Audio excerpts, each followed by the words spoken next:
In this problem, we are given 20 students in a class that meets twice a week. And what we want to find is the probability that no student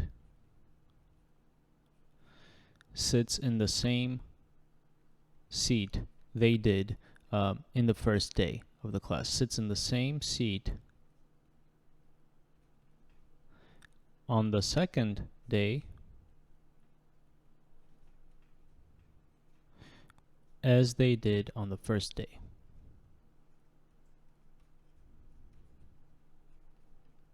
So on the second day of the class, we want every student to sit in a different seat compared to the first day of the class, and we'd like to know the probability of this event.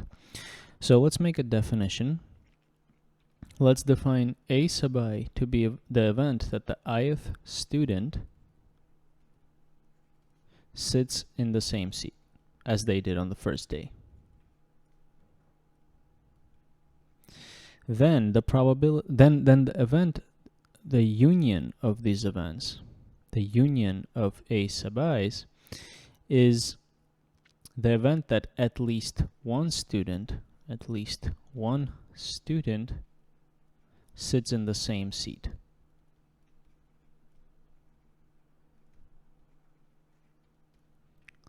So if we want to know the probability that no student sits in the same seat, then we can do 1 minus the probability of this union event.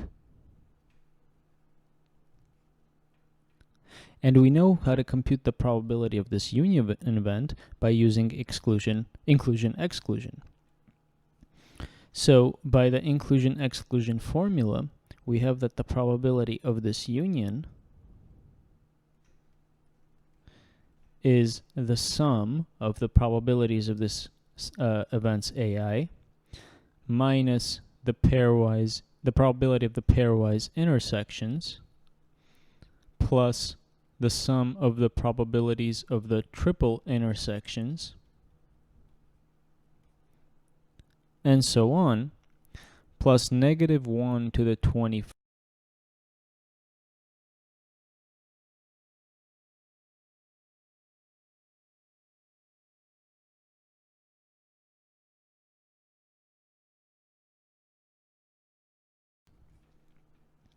So now we need to compute these probabilities and plug them into our inclusion-exclusion formula.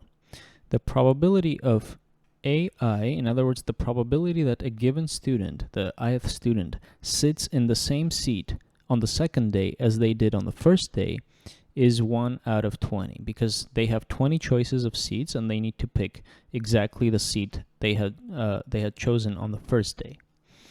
Similarly, if we look at the pairwise intersections, we see that the two students have a total of 20 times 19 choices of seat assignments, but only one of those seat assignments match their seat assignment of the first day.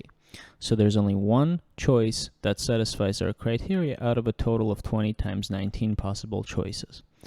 The same applies when we look at triple intersections. Again, there's only one seat assignment for these 3 students that matches the assignment of the first day out of a total of 20 times 19 times 18 seat assignments.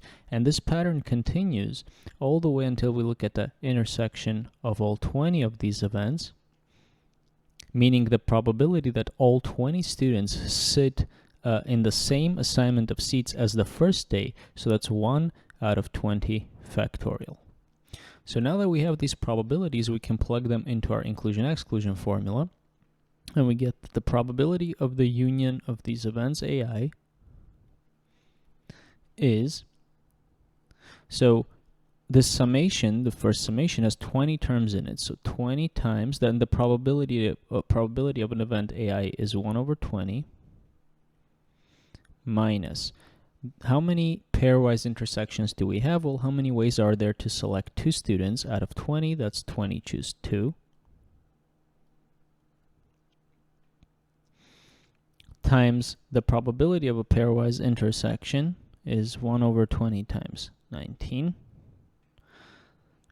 Plus, how many ways are there to select 3 students out of 20? Well, that's 20, choose 3, and the probability of these triple intersections is 1 over 20 times 19 times 18, dot, dot, dot, and then we get minus, because this is negative 1 to the 21st power, so minus 20 choose 20. There are 20 choose 20 ways to select all the 20 students, and the probability of this intersection of the 20 students is 1 over 20 factorial. So this term here simplifies. We get 20 times 1 over 20, that's 1. This second term, 20 choose 2 times 1 over 20 times 19, simplifies to 1 over 2 factorial. The third term simplifies to 1 over 3 factorial. And this pattern continues until the last term, which is 1 over 20 factorial. And if we look at this, term here, this is very similar to the Taylor series of e to the x. What does Taylor series of e to the x look like? Well, Taylor series of e to the x is 1 plus 1 over 1 times x to the first power minus, or plus 1 over 2 factorial, that's 1 factorial, 1 over 2 factorial x squared plus 1 over 3 factorial x cubed, and so on. Now notice that if we plug in -1 for x, we get Taylor series of e to the -1, which becomes 1 minus 1 plus 1 over 2 factorial minus 1 over 3 factorial, and so on. So let's compare this Taylor series of e to the -1 with the probability of this union event that we've got. First, notice that this 1 minus 1 cancel out, and we're left with 1 over 2 factorial minus 1 over 3 factorial plus 1 over 4 factorial minus 1 over 5 factorial, and so on. So what are some of the differences? Well, first of all, we're missing this term 1 here. And the other difference is that in the probability of the union, all the terms with even denominators have a minus sign in front of them. Whereas in our Taylor series, all the terms with the even denominators have a plus sign in front of them. Well, if we look at 1 minus the Taylor series of -1, we get 1 minus 1 over 2 factorial minus 1 over 3 factorial plus 1 over 4 factorial minus 1 over 5 factorial, and so on, which is equal to 1 minus 1 over 2 factorial plus 1 over 3 factorial minus 1 over 4 factorial plus 1 over 5 factorial, and so on. So now notice that this is exactly the result, well, up to the 20th term. Up to the 20th term, this is exactly the result that we got in the probability of this union event. We have the 1 in front, and all the even denominator terms now have a negative sign, and all the odd denominator terms have a positive sign. So if we let the number of students in the class get large, then the probability of this union event, the probability that at least one student occupies the same seat as before, gets really close to 1 minus the Taylor series of e to the -1 here. So this is 1 minus e to the -1, right? We can take the Taylor series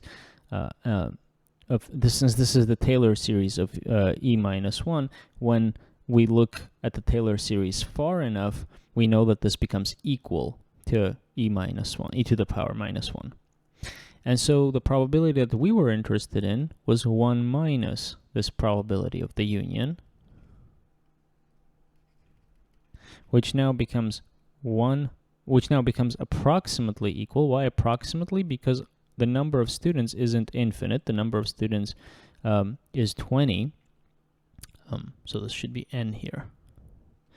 So this is approximately equal 1 minus this Taylor series that we have,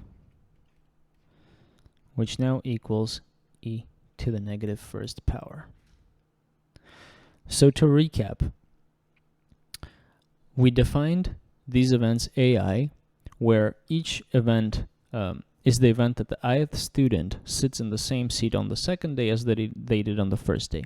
Looking at the union of these events, this is the event that at least one of the students sits in the same seat on the second day as that they did on the first day, and what we're interested in is the probability that no student sits in the same seat on the second day, so that's 1 minus the probability of this union event.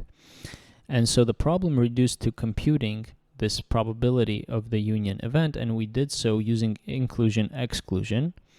And when we did our computation, when we found our answer, we saw that our answer is very similar up to some term. It's very similar to the Taylor expansion of e to the negative first power.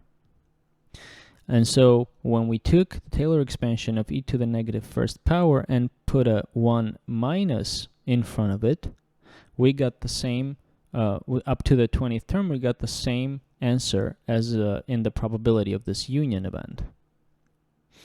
And so that led us to say that if the number of students gets large, then the probability that at least one student sits in the same seat becomes closer and closer to 1 minus e to the negative first power. And since we're interested in the probability that no student sits in the same seat, we have to subtract that result from 1, and we get just e to the negative first power as our answer. And this answer is approximate because we only have 20 students in our problem. The more the number of students, as we increase the number of students, our answer will get closer and closer to e to the negative first power.